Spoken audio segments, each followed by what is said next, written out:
Welcome to the New York Times podcast, your true goy. Would you please give us a haircut of music, news, and criticism? I'm your host, John Caramonica.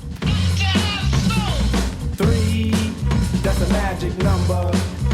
Yes, it is. It's the magic number. Somewhere in this hip-hop soul community. No dilly-dallying, no dawdling. Questlove is here. Hey. Jazzbo is here. You have to explain that one though. That's fine. We'll do it. We'll do it on the backside. Everybody's getting their old names today. JD, the best kept secret, is hosting. Well, then you're not Questlove, your brother Question. Yeah, I might be a sample. This is everybody's got to go with how they referred to themselves in 1989 for this episode. I'm a sample. Okay. We are here to talk De La Soul. At the top, that was the magic number from 3 Feet High and Rising. It is both a celebratory time to talk De La and also an emotionally challenging time to talk De La. As I'm sure y'all know, the first 6 De La albums are now finally available on streaming after many, many years of sample clearance chicaneries and label problems, etc. Also, unfortunately, that comes right on the heels of the passing of Dave Jolicoeur, True Boy the Dove, a key member of the group. And it's been a really, really challenging stretch of time for De La fans. I will say I was able to go to the thing at the event at Webster Hall a couple nights ago, which was incredibly special. We can get into that a little bit later. But what I wanted to be able to do on Popcast today is really talk about the importance of these records and the kind of incursion that De La Soul really was in those early years. Quest, you want to set the stage a little bit for 3 Feet High and Rising, what hip-hop ecosystem that record was arriving into?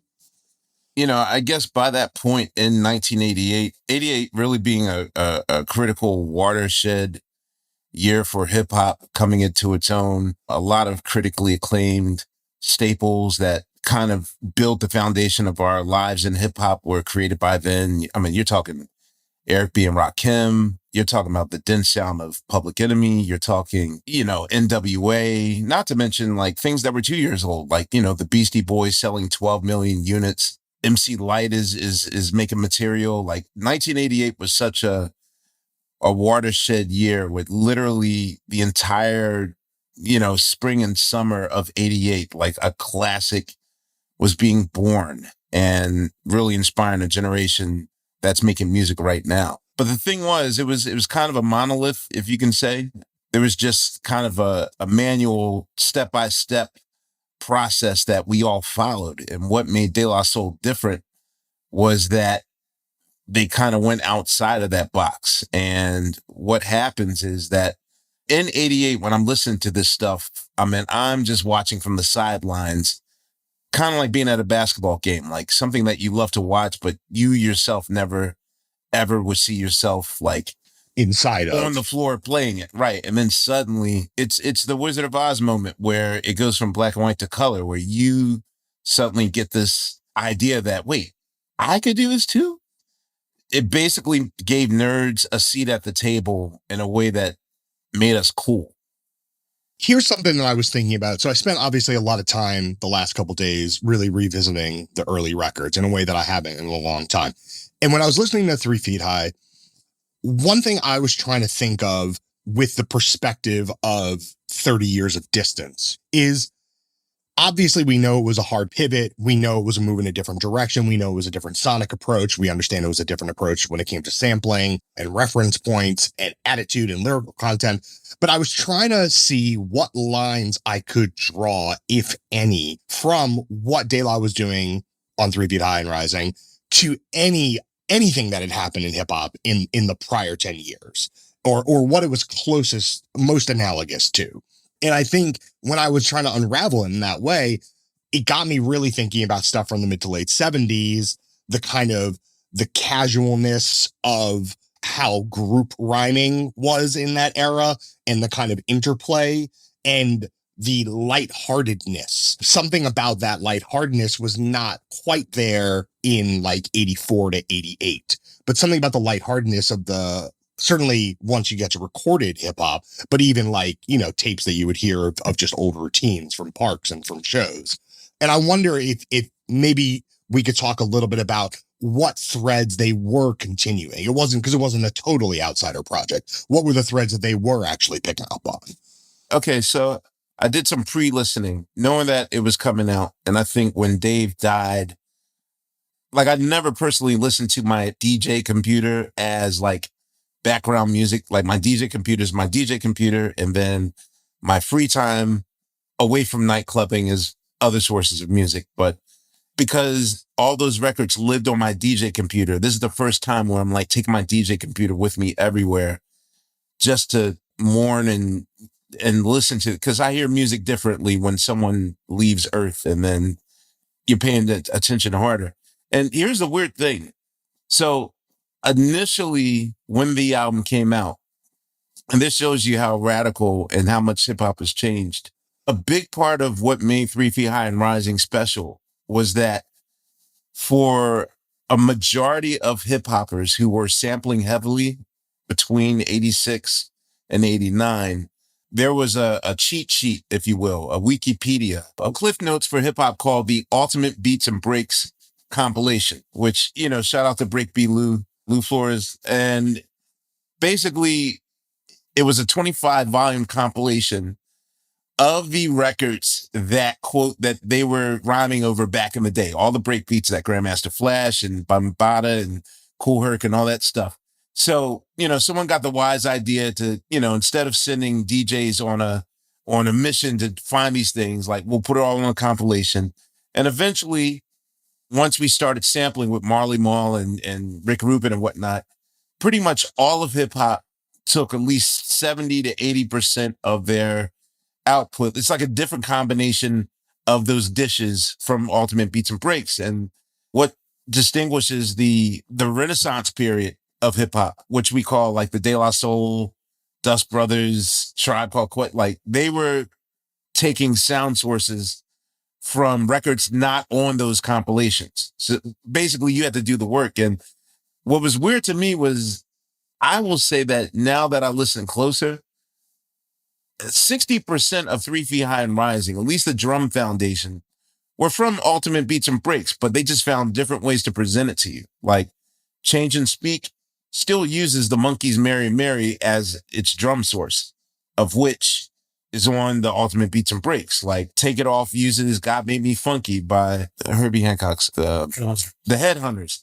So they're still using the meat and potatoes foundation of early sampling of hip hop, but it's just done in such a different way. And I think the bottom line is that for a lot of Black artists, the unfortunate effect of Thriller was the monetary effect that it would have on your career.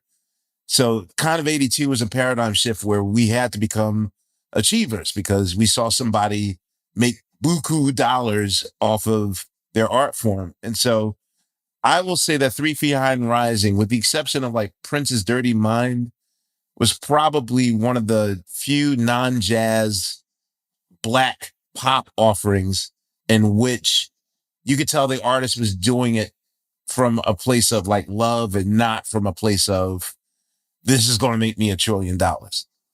Let's get into a little bit more of what the 3 Feet High and Rising sound was like. This is one of the essential songs off that record. This is Potholes in My Lawn.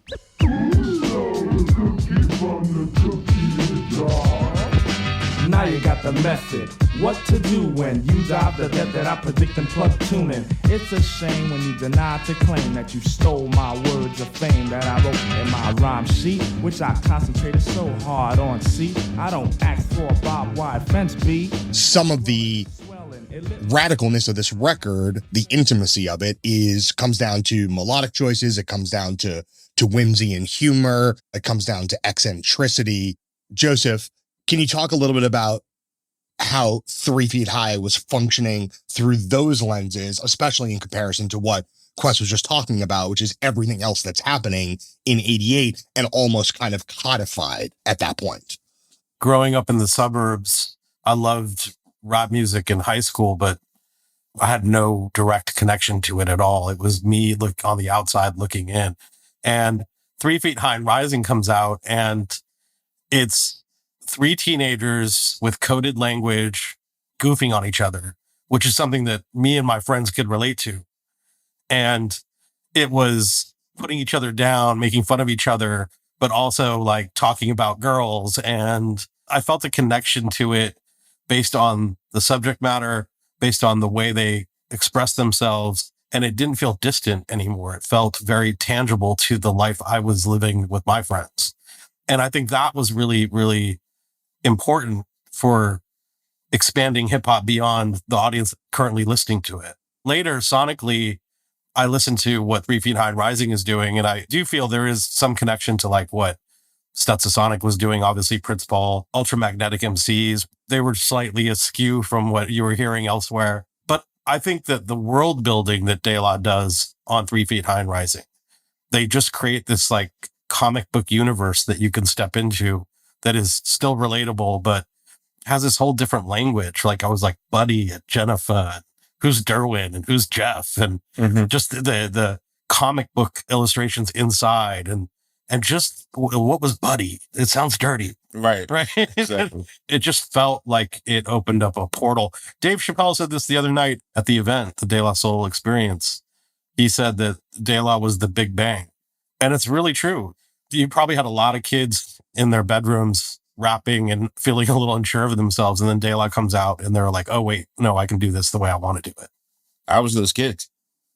When 3 Feet High came out, how quickly was it clear, number one, of the ways in which it was different, but did the sort of codified part of the hip hop world, the part that was already making quote unquote rap songs with the Ultimate Breaks and Beats compilation in the more conventional accepted fashion, was that world embracing De La, or was that world keeping De La kind of at arm's length and saying, we don't really know what y'all are doing over there?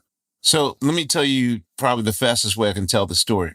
In West Philadelphia, if you look through my life through that lens of, say, like a show like Everybody Hates Chris, that sort of thing, you know, my parents were too protective for me to like allow myself to be that vulnerable, to get picked on every day. But let's just say that me stepping outside of the confines of my house was somewhat of a 50-50 risk of running into a bully or some sort of situation. Like I grew up in the crack 80s. I literally probably maybe 4 times in my life, I've seen like the fast effect of how something spreads quickly. And one of the first times where I saw, maybe this is the second time, because, you know, to also watch the Thriller effect was something to behold growing up watching it. But there was 2 bullies named Chancey and Charles that would terrorize me from like age 10, really till 15 or 16. And I will say that once me, myself, and I got a good maybe 4 weeks on Yo MTV Raps, like suddenly they just looked at me like, oh, you're like those De La Soul kids. Like, you're cool.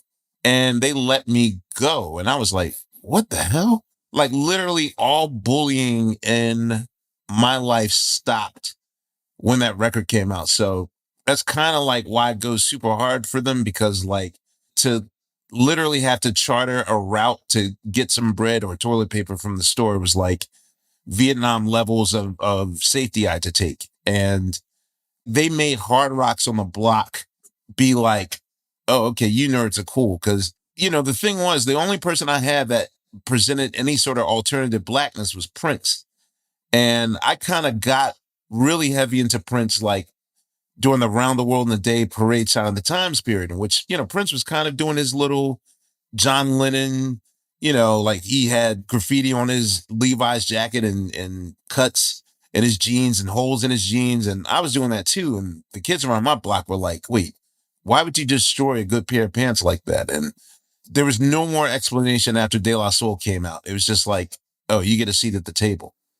I'm glad you mentioned Yo MTV Raps, because I do think obviously visuals are so crucial. I mean, they're always crucial in hip hop, but for De La especially, it is a kind of like full immersion experience. You can understand it through the record, but really you want to see the clothes, you want to see the color schemes, you want to see the hairstyles, like you want to see all that stuff. And so it's actually fascinating that when it starts to travel visually, if this had happened pre-Yo MTV Raps, it might not have had the effect as quick as it did, is what you're saying. Absolutely not, because I mean, UTFO is a good example. They had a member who was supposed to be like the intellectual nerd of the group or whatever. I mean, he dressed up like a nerd. Like back then, it was like the Poindexter sort of look. Pocket protector, like Right, exactly. glasses. And yeah, it definitely took the visuals to another level, because one thing is that they dressed in clothes that were like thrift store clothes, and some that your dad or your mom would wear, and so they just made it cool. They made it look natural. It wasn't contrived looking. It's also coincides with around college campuses, right? Afrocentricity and, African American studies programs, and all of that's happening on college campuses at the same time, right? I think of Black Medallions, No Gold as a very direct, self-conscious, self-aware statement by the group to say that we are different and we know we're different and we're putting it out there. And I just, remember going through like the hip hop section in a record store and just seeing this album cover and just the color scheme, the aesthetics of it just did not look like anything else in the bin. Because look, there's people who goof in hip hop before, right? You have Biz Markie. You got Prince Paul doing similar sonic tapestries with Stetsasonic and Ultra Mac, but just De La did it all and did it all very hard left. And I think the UMTV Raps element, right? We used to come home from school and watch videos for 30 minutes. Seeing that video for me, myself, and I, and just being like, oh, they're not trying to look hard. Right. That guy looks like me. You know what I mean? Yeah. Like I don't think that can be understated. LL Cool J's big tour in 1990, De La's on this tour, but also NWA is on this tour. There's a lot more overlap and intersection between like what 20 years later in the rear view feels like different threads, but there actually was a lot more overlap. Can you talk a little bit about the ways in which those threads in real time were dialoguing with each other?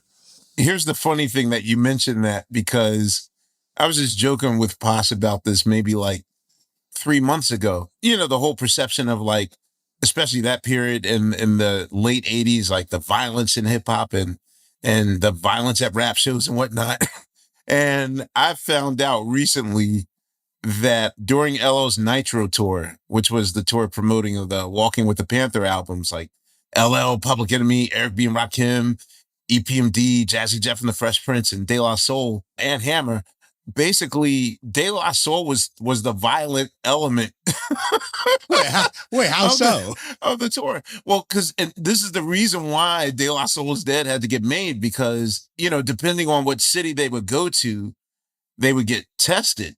And this is it's so weird. That night at Webster Hall, I finally got to meet 5 of the Violators. Like, I've heard of the Violators, and like, I just thought you guys were like some fictional, like invisible, whatever. And I finally meet these guys, these big dudes. And I was like, yo, was that stuff really real about like, you guys having to fight like they had to kick De La Soul off the tour because they were too violent, fighting every night in between sets, like going in the audience or whatever. And like, oh, them hippie kids. And they were just getting the fights. They were just getting pressed constantly, basically.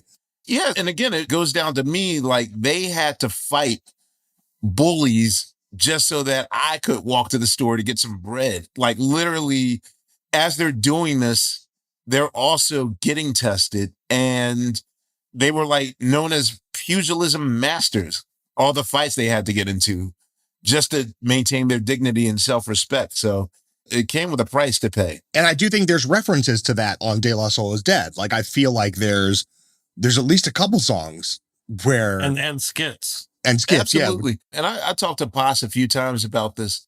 If you really want to see the De La Soul experience, it's almost like Pos will always maintain his witty sense of humor no matter what the band is going through.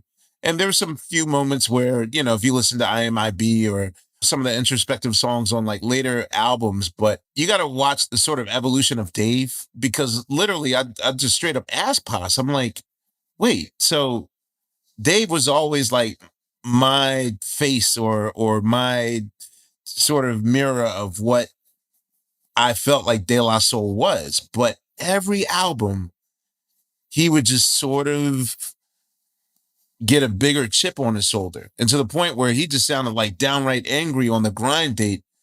And, he mellowed out on the Anonymous Nobody, but I would just ask, like, what is that about? And, it's a human experience. To watch De La Soul's metamorphosis is almost like you have to see Dave's journey from album to album of what it was. And he was just very honest on how he felt. So I can't fault him for that. I know that they took kind of a beating or two. I remember a Spin magazine review of Stakes is High where they just went out on them. Like, they sound like grumpy old angry men and this ain't the De La Soul I signed up for. And I remember reading that and going back to my own group, like, yo, no matter what we go through, like, we can never talk about like how we really feel, which is sad to say. Like, it's almost like mainstream press only wanted this one-sided, one-dimensional view of what they felt comfortable with us being. And with De La Soul, was like, okay, well, I think they're happy-go-lucky, so they must stay that forever. And I'm kind of glad they didn't. Well, let's talk about De La Soul is Dead a little bit. So obviously, from the album cover with the overturned pot of daisies, one thing you can say about De La is their internal narrative was always fascinating. Like, they're always implicitly responding to the version of themselves that immediately preceded whatever the album was. De La Soul is Dead is an album, and I'm actually glad you mentioned what happened on that LL tour, because it does sound like an album from a group that had taken lumps and had not quite had like a totally clear path to the carefree enthusiasm that led to the creation of 3 Feet High. In your mind, from a music perspective, what does De La Soul is Dead achieve that probably couldn't have been anticipated on 3 Feet High? I actually think De La Soul is Dead is their magnum opus. I believe that it's funnier than 3 Feet High and Rising. People say like it's a darker record, it's a bitter record, but I actually think that it's funnier and sillier and more in tune to what they were and I was. Part of it, to take the sheet off the whole thing, is that, oftentimes Black artists have to do this code switching thing to make white people feel safe. And I think what they were tired of what was the code switching, in which the perception of the peace signs and the flowers and all that stuff, like, really it was the art direction and a few photo shoots that really informed what we thought they were. This album, De La Soul is Dead, is what they actually were, which was funny as shit, but not with that hands up, don't shoot approach that most artists have to take in order to not scare white people, which, I mean, basically has been happening since Motown. Like, the reason why Barry Gordy made all those artists go through charm school, and the reason why the Jacksons were so polite, and the reason why we did pop music, and what we say is you don't want to drop the bag or you don't want to mess your money up. But De La Soul is Dead, to me, was just as innovative, sample-wise, production-wise, humor-wise. Language. Yeah, it was the best. That, to me, was their best album. If we're talking about De La Soul is Dead, we really should talk about one of the absolute masterpieces on this album. Beautiful, vivid songwriting about a very harrowing subject. This is Millie Pulled a Pistol on Santa. Yeah, it seemed that Santa's ways was parallel with Dylan, but when Millie and him got home, he was more of a villain. While she slept and he crept inside her bedroom, and he would toss her, then would force her to give him headroom. Millie tried real hard to let this hell not happen, but when she fussed, he would just commence to slap. In a way, was it a surprise how intensely 3 Feet High and Rising spread to white audiences? I was a suburban South Asian kid in a pretty mixed society in California, and De La was the first rap group a lot of white kids that I knew liked. I don't know if it was a surprise. I think it was a little bit more genteel for white kids to get into. But going to De La Soul is Dead is like, imagine doing 3 Feet High and Rising and then coming out with your second record 2 years later and being able to still have things to talk about, to do so in a really, really humorous, kind of cynically humorous way, create new characters and create this whole other universe. Like, Drez's whole bully character, and Oh, Mr. Long. Yeah. yeah, and hamster penis, and just like this whole like a whole entirely new language. Some of the songs are a little cynical towards the music industry, understandably, but done in a really creative way. Like "Ring Ring Ring Ha Ha Hey" is so funny to me. It's like I can't imagine what they were going through, and then to make that song is really funny. Biddies in the BK Lounge, I've never heard anything like it. My favorite song ever. Yeah, it's like to this day, I've never heard anything like it. It's really, really, really funny. It's almost cinematically fun.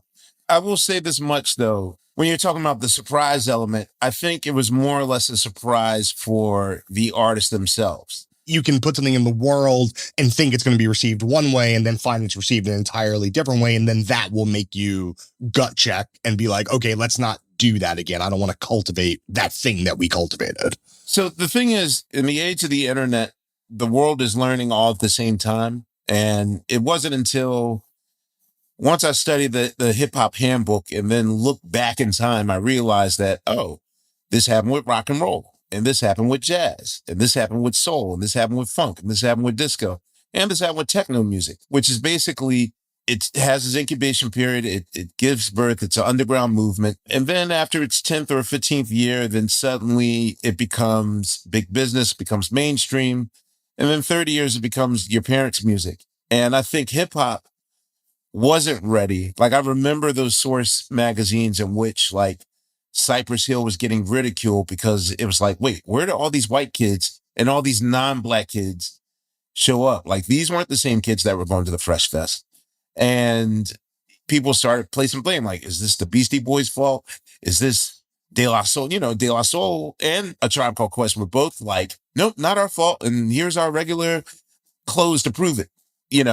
So suddenly like we look like you guys, and so nothing is more shameful than to appear to be selling out. So I feel like the last bastion of this conversation before 1997 came and really just threw it out the window, which was like, okay, not only are we going to throw the term selling out, but we're going to make selling out the new norm.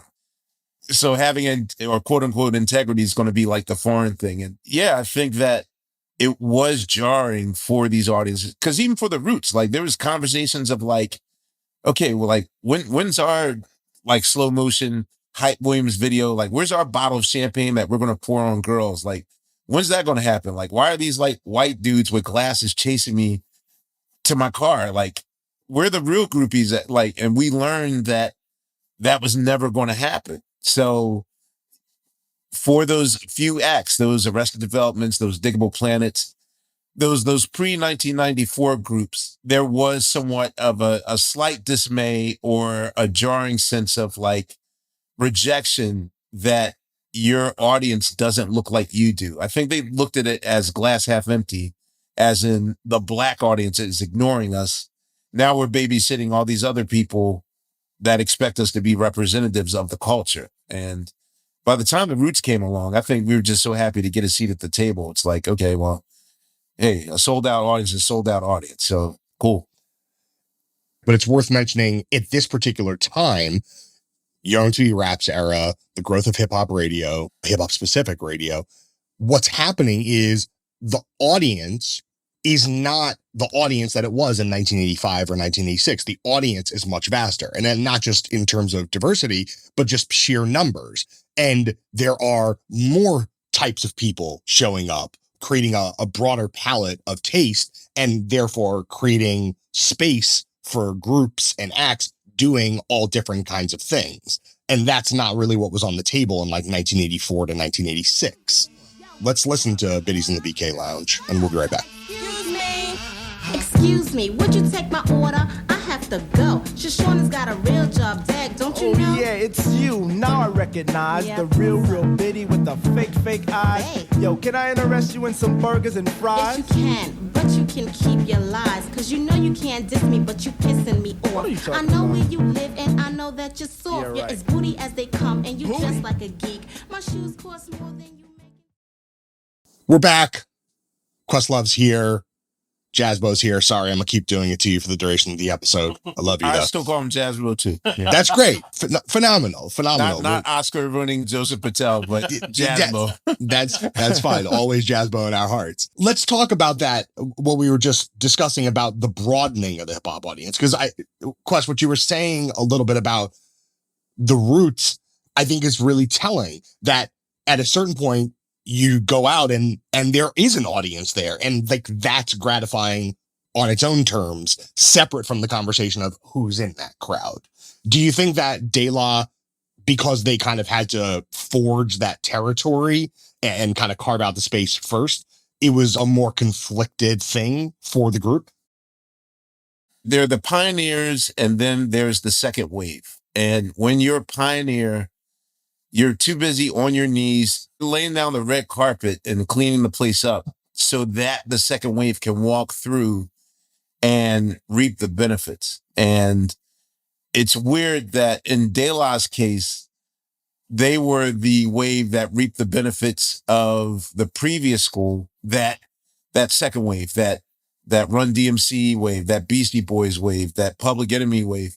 But, they wound up laying the red carpet that will eventually be the lane that your Roots, your Commons, your Mos Defs, even down to your Kanye Wests getting royal treatment. But, they kind of had to sacrifice themselves. Like, I think no group in hip hop has pioneered more things more than De La Soul. Any sample that they've used, any rhyming concept that they've used, any video idea that they've used. I mean, I alone probably took count that the Roots have done at least 18 blatant De La Soul ideas, and one with at least 4 of them, and it's just, well, I mean, the thing was, when the Roots started, we were we didn't have songs. We just went on the street corner and busked. And at the time, it's sort of like, what music we do? Let's do ring, ring, ring, ha, ha. We would do Stone Age so much on the street corners for our 4-hour repertoire, in which we had no songs, that eventually that was just going to rub off on our records. And so it was like, I don't have an idea. What song do I do? I don't know. Do the De La Soul thing. And that's how, like, even the Roots' very first single, Distortion of Static, got made, because we were always doing Stone Age and our freestyle, stuff. The pioneer never, ever truly gets the just desserts. I'll say, fortunately for them, they've maintained a straight ahead approach and not get sidetracked like a lot of other hip hop groups that could either just mire themselves in bitterness and fallen by the waysides. I always found it fascinating. De La Soul seemed to be really uncomfortable with their success from an outsider perspective. Because in some respects, they weren't successful. They weren't like pushing a million records. I think they did long for sort of more Black acceptance or more conventional hip hop acceptance. I saw De La twice in 91.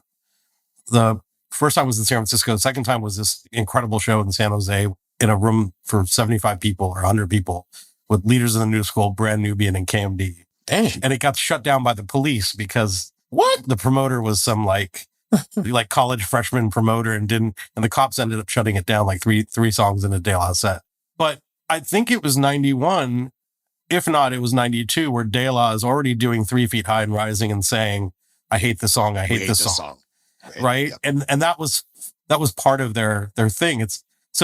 They really seem to struggle with where they fit in the scheme of things. You see it reflected both in De La Soul's Dead and in Balloon Mind State, and then even more pronounced in Stakes is High. I think they have every right to feel that way. I think it felt like 3 people who were sometimes felt free and sometimes didn't. And do you think they felt guilty for the success? I think they felt a little, not guilty. I think they just felt like they wanted a different type of success than they were getting. And I think this speaks to a lot of what you were saying. Sometimes a sold out show is a sold out show. It doesn't matter who's in the audience. But truthfully, right, it does matter to you who's in the audience. I will say that, yes. Our last show in San Francisco, I was legit shocked by song number 2. I actually said in the Roots microphone, like, yo, I never seen as many Black people in the audience. Like, we were legit happy because, like, that's always been the issue with us. Like, damn, how much funkier can we get? Like, how much culture can we bring to the table and still get ignored like that? And, Yeah, I actually found myself celebrating like, yo, all right, black people are still with us. That meant something to me. Also, just an aside, because I still am such a fanboy for Amir and the Roots, but after that San Francisco show, Amir did a 4-hour De La Soul DJ set.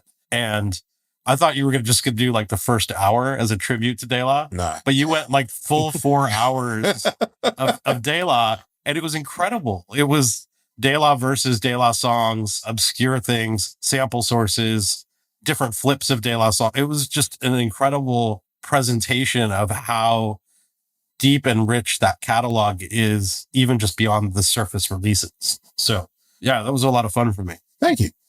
The thing that you were talking about the "we hate this song" moment, we hate this song when they play Me, Myself, and I. My "we hate this song" moment is, and I think it's revealing in the context of what we're talking about in terms of audiences. It's probably 93 or 94. It's at Wellesley College in like semi-suburban Massachusetts, and in the auditorium at Wellesley. I had not seen De La before. And, you know, as a fan, I was like, what? You hate this song? And then immediately I was like, oh, I get it. Like, of course. It's the only song 90% of the people in this room know. And that, I imagine, that's horrific. And I'm sure horrific for any artist that is a serious album-oriented or craft-oriented artist to know that they are being judged or shaped by one song that they're maybe not even that partial to. But I also think when you think of the music that was being made, so we're talking, if it was 94, this is right after Balloon Mind State and before Stakes is High. To me, Balloon Mind State and Stakes is High are two complementary refusenic statements about what had happened with De La Soul. And as De La Soul was finding its place in the emerging broadening of the hip hop audience, other parts of hip hop were moving in totally different directions. And certainly by the time Stakes is High, you know, we're fully in the bad boy era. And to me, Balloon Mind State seems like a very insular, like we're in our heads kind of record. And Stakes is High is very much like our eyes are wide open. We see everything y'all are doing. It's frustrating us. We're upset. And we're kind of aware that we're on the outside of this, but we can still make a record that absolutely slaps. I think Balloon Mind State was De La Soul's dealing with themselves.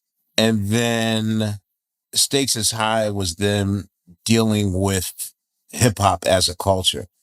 I'm about to make it like a movie. Like, you remember in the Bible when Jesus went up to the merchants and destroyed the temple? Stakes is High was kind of their ritual burning of the temple. In 96, there was a kind of rude awakening in which we realized that like a lot of this hip hop wasn't going to be trickled down information. And that once every 5 years, you would have to remind the new person that was between the age of 15 and 23 who you were. And the fact that you could be ancient after 5 years or 10 years is ludicrous. But back to Balloon Mind State, if you listen to In Focus, one of the cool things about De La is their structured wordplay and the confusion of it all.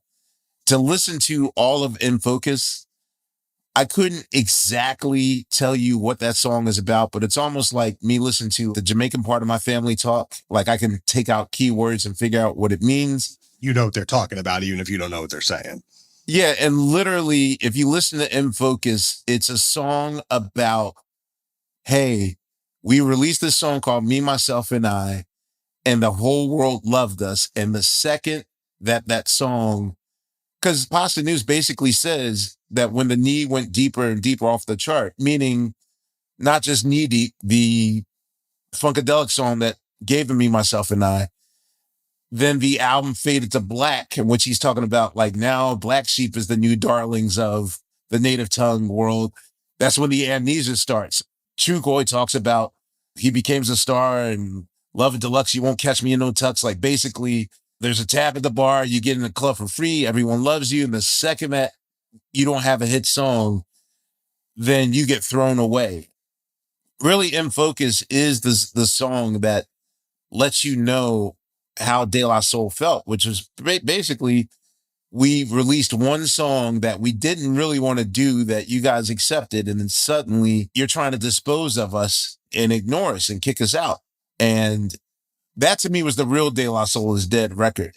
I always wonder when people are like, man, Balloon Mind State is my favorite De La record. I'm like, but, even though there was humor on it, it was a sad, melancholy album. It's a self-immolation. It's a self-immolation record. Right. And then to have a Tribe Called Quest come like 2 months later and release Midnight Marauders almost proved it right. Like, oh man, I forgot about Blue Mind State because all I'm listening to is Midnight Marauders. And it took time for me to really accept that record as part of their genius streak. But at the time when it came out, I had like bitter conflicts about it.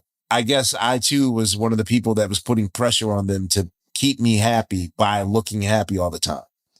Let's listen to one of the really emblematic songs on Balloon Mind State.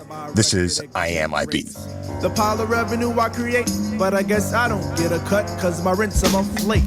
The deeds of a natural are seeds that are no longer planted, so the famine in the mind is strong. Tactics of another plane is now proven sane. Sane enough to let you know from within this song. I think Balloon Mind State was something that I don't know that we had seen in hip hop before, especially in that moment. So we're talking 93, right? So not only are you talking Midnight Marauders, but also you're talking Biggie, you're talking Wu-Tang, you're talking the beginning of what we now understand as like the full pop crossover moments of hip hop, broadly speaking.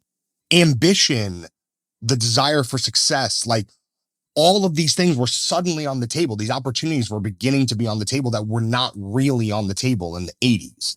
And Balloon Mind State is an album that's in direct emotional conflict, not only with what the group had become, but with everything else that was going on. And I don't think we'd seen something like that in hip hop before. I mean, I'm sure you can identify underground or backpack records later in the 90s that touch on this. And certainly by now, there's all different kinds of refusionic micro-tributaries of the genre. But at that time, it really felt like a one of one. And I think, Quest, to your point, when Marauders comes around saying, no, we're playing the game. Like we're here. We want to do it and we want to do it as big and as elegantly as possible. This idea, it did make Balloon feel even smaller, even if it was designed to be a little bit of a insular record. It felt even more so in the wake of everything else that happened later that year. I remember my A&R, Wendy Goldstein, telling me, whatever you guys do, like we'll give you carte blanche, but please don't do any complaints about the sad state of the music industry because no one cares about that. No one cares. No, seriously. And that's the difference between Marauders and Stakes is High was that De La Soul allowed you into what they were feeling. Whereas it wasn't necessarily that on Marauders, not to mention just the sonic and music choices of Marauders. Just, I'm not just saying like, oh, it's the better of the two. Like Marauders might be like one of my moments in life, period. Like I put up with any loved record, but I forgot to mention that when Dr. Dre's The Chronic comes out, before that pivotal moment in which all the stars are aligned, like MTV's playing hip hop and all those things, here comes an album from Dr. Dre, which musically sounds like FM radio. Like it's the total antithesis of the whole basement, grimy, do-it-yourself in your bedroom, like the Jungle Brothers album, like just the janky sound. And it sounds so clear, so masterful. And also it goes so extreme on the kind of caricatures of what non-Black people thought that Black people were. Like, oh, I now get to see the gangster lifestyle without having to get to know Black people. And on top of that, I mean, Snoop is just a charismatic motherfucker. Like, he has one of the best voices ever. And, just all the stars were aligned. And as a result, here's the first time that something truly, quote unquote, real hip hop gets mainstream love. And as a result, everyone looked at Chronic as the blueprint and all the rules were thrown out the window. So thus, Ready to Die was just an East Coast Chronic. And once that happened, then everyone was just like, well, I want my piece of the pie too. And suddenly the rule books were thrown out the window and it was another Thriller moment. It became quantity, not the quality, but the quantity of it all. How much can I sell? How much can I make? And so I'll say that maybe Balloon Mind State was the post-Chronic effect, but Stakes is High was the post chronic effect of hip hop, reactionary. Stakes is High obviously comes out the same year as Reasonable Doubt.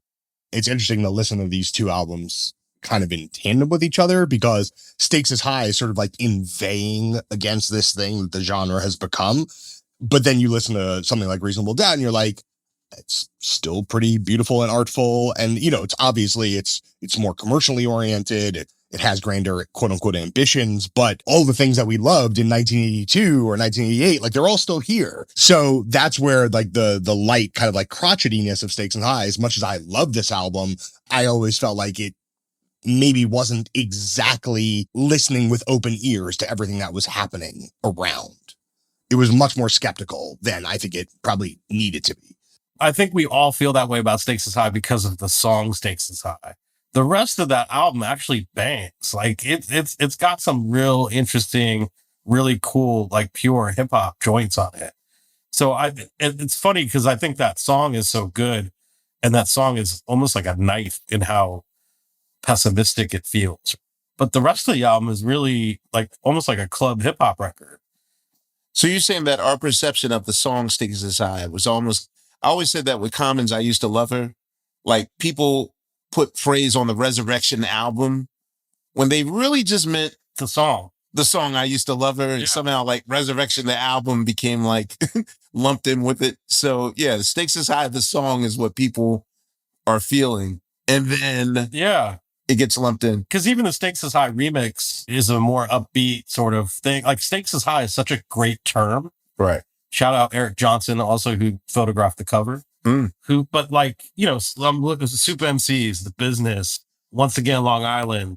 Like these are good hip hop records. It's So Easy. Like these are really good hip hop records. They're not cynical, but the song Stakes is High. It's So Easy might be cynical. And It's So Easy might be cynical.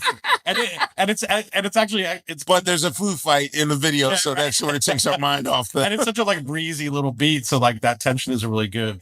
But yeah, you know what I mean? Like I think, but Stakes is High, I think you listen to that song now, like 25 years later, that song is still so good. It is still. And it was needed, and it's still needed. But there's a rule that Black people can't criticize each other in public. So that was like the real issue with it. Like, okay, like we're not supposed to say in front of company how we feel about each other. So that was unheard of in 1996. Like you had to code your diss, not like, I'm sick of Versace glasses. Like, who could that be? We're talking about Stakes is High.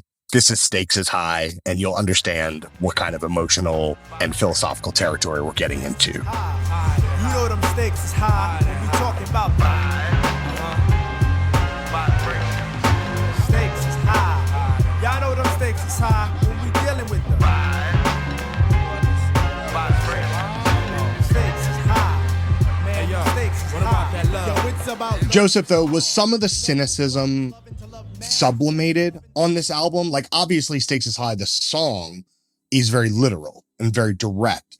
But the thing that De La did on this record that I think is so fundamentally different from the first three albums, to me, the songs, the production is much more literal. And to me, that inherently was a cynical decision to say, hey, we can do these kinds of songs also. Yeah, maybe on one or two songs, we're saying what we feel. But actually on most of this album, we're communicating the kind of like, yeah, casual disdain, and also we can get it in just like everybody else. To me, it's being coded in the production. It's being coded in the fact that Stakes is High doesn't have the kind of like pure eccentricity of a De La Soul is Dead or 3 Feet High is Rising. It came to play, and that to me is low key, lightly cynical. Yeah, I mean, look, they're not working with Prince Paul, and I remember at the time it was like, you know, that's all we talked about. It's like, oh, was there beef between Prince Paul and De La? And it's like, I'm sure that run of albums for them just felt like it had sort of exhausted itself. They bring in Dilla, working with Dilla for the first time. I guess there is a little cynicism in it, but I don't really read that as being cynical. Maybe it is, because I think De La is always constantly assessing where they fit in the landscape. Yeah, it's meta narrative always. Yeah. Also, I just think that, you know, look, De La's a group, again, that they like to have a good time. Mace will tell you that, you know, he still knows how to DJ a club. And I think there's elements of that on Stakes is High, I think, more than we give it credit for. And I don't know if it's a cynical decision to say, hey, we can make these songs too. It could be. Sometimes just, you know, enjoy it for what it is. I think they also grew to the point where they wanted to express themselves as musicians as well. Because Paul told me, I think the only song, like Paul started Stakes is High, and then after 3 weeks, then it was sort of like, okay, let me phase out. So I believe that he told me, like, I guess like the dog barking on Dog Eat Dog was like Paul's like main contribution, like that thing. Which, if you listen to the intro, that's clearly a Prince Paul like moment, having a barking dog, while the keyboards of Dog Eat Dog starts. But yeah, but for a lot of it, like Merce and Dave were like, okay, we have ideas, and Mace too. We have ideas that we want to implement and utilize, and I think it was time for them to take the training wheels off and let them do it. And I think Paul was really classy about letting them ride off into the sunset and become their own person.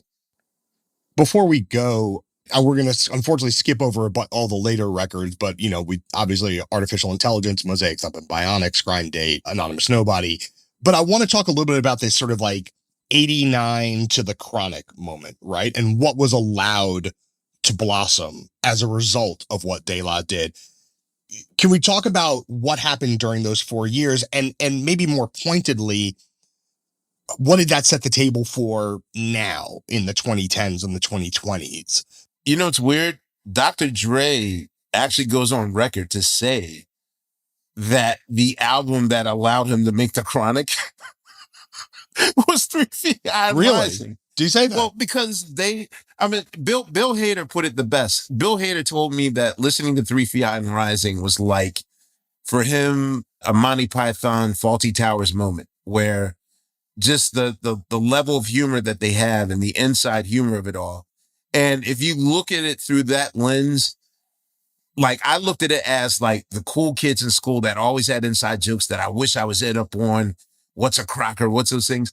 And it's sort of that way with the Chronic.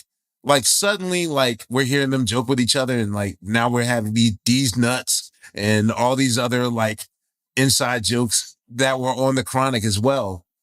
They invented the skit. They invented the over-bloated album production. Oh, we get 25 songs on this thing, like short songs, crazy interludes. Like everything was up in the air. So yeah, I think even to this day, like, you're looking at MF Doom records, you're looking at even with Slum Village isn't as championed in the mainstream. I guess it gets filtered through Dilla's death, but a lot of their records, like there's a hell of a lot of influence on the after effect of 3 Feet High and Rising. And for me, the most important effect is the greatest takeaway we can take away from it is, wow, they actually own their masters. So this actually gives me hope. There was a brief second where we had like a group meeting 3 years ago, like, hey, should we go to Universal and ask for our 17 records back and da-da-da-da-da? And nah, that'll never happen. But no. And that's a new development. We should just, for folks who don't know, De La was on Tommy Boy Records, which was bought and sold a couple times, and the company that currently owns Tommy Boy reverted the rights of the masters back to De La, sort of in anticipation of this sample cleared reissue campaign. There is a part 2 to this conversation, because I think De La Soul has been almost the most mistreated group in the industry. What they did on 3 Feet High and Rising, it's great that we're celebrating them arriving on streaming this week, but it feels like these records should have been allowed to have been cleared many years ago. It's a weird situation when you're living 25 years later based on a contract you signed when you were 18 years old and being held to that. Like they've been fighting this fight for a long time, to the point where 10 years ago, right, they released their MP3s of their albums for free in protest of the situation they were in. And the fact that certain people in their camp worked really hard to get these records on streaming should not go ignored, especially the folks at Reservoir for giving them the masters back. But just, it should never have come to that in the first place, which is maybe another episode you'll do at some other point. But one thing I do want to say about some of the offspring of De La's success, I think, frames Tribe's success, even though Tribe was going to come out anyway. It allows leaders of the new school, which gives us Busta Rhymes. It allows KMD. It allows Brand Nubian. It allows groups in different cities to come out. You don't get Arrested Development, right, without De La. You don't get MF Doom without KMD. You know, Stones Throw and Madlib and Mos Def and Talib Kweli and Raucous Records, all that is all a byproduct of De La. So like, you know, just to bring it full circle, like when Dave Chappelle says De La was the Big Bang in a lot of ways, like he's right. It really was the Big Bang, both for listeners, for other artists, and for labels to put out those artists. And also on top of that, you don't get Pharrell and the Neptunes without Native Tongues. And by extension, you don't get Tyler and you don't get Odd Future and you don't get that generation. Like to me, early Odd Future always reminded me a lot of early De La in the sense that it was a closed circle of reference points, interesting musical touchstones, humor, wit, eccentricity, little extreme moments that you're kind of like, what, that just came out of nowhere. Anyone an oddball, anyone a nerd, anyone a dweeb or geek, like that's pretty much it. Questo, Jazzbo, a joy. Thank you, sir. Thank you. Before we go, I do want to talk briefly about the event at Webster Hall a couple nights ago. First of all, to be in a room full of such unreconstructed joy, pure happiness. It doesn't happen that much. It certainly doesn't happen to me that much. It was a beautiful thing to see. It was also very much class reunion vibes. Literally, you just could not walk 10 feet without bumping into somebody that you used to see at shows in the 90s. It was just an incredible energy. It was so encouraging to be here in 2023 and be able to have access to the same kind of pure enthusiasm and exuberance that being a De La fan in the late 80s and 90s allowed access to. It was really, really special. So many friends. Shout out all my old 360 hip hop coworkers that were in the building, all the writers, all my friends, some of my enemies. Y'all stay cute, but you know, it's great to see y'all too. But just like a really, really, really beautiful room and allowed me to feel tapped in to a happiness that really felt buried somewhere. And maybe it was buried because of 25 years of professional music industry stuff, or buried because the music moved in a different direction and I moved with it. But it was really encouraging to know that that was still there inside me. And from what I can see in that room, inside everybody else as well. That's our show. Listen to every podcast ever at nytimes.com/podcast. Get the t-shirts. It's the podcast.myshopify.com. Subscribe to podcast anywhere you get your audio content, Spotify, Apple, etc., etc. Email us, podcast@nytimes.com. Get in the Discord, get in the Facebook group, tinyurl.com/podcast Discord /podcast Facebook. Our producer, as always, and here we are on a Saturday. It's Pedro Rosado from Headstepper Media. We'll be back next week. Let's go out. It's Saturday. It's not quite a roller skating jam here Saturday, but spiritually, it's a roller skating jam named Saturdays. De La Soul, Q-Tip, Vinny and Mojica. Back next week. Girl meets boy on Thursday night. Boy was high, girl fly like kite. They hold hands until next day. Boy then let's go hit his way. Boy rolls blunt rack to his boys. Erection brings bad boy joys. Boy thinks of that big fat back. Big black fat, love big black fat. Girl calls boy to stand him up on Saturday. Saturday is a Saturday, it's a Saturday, it's a Saturday.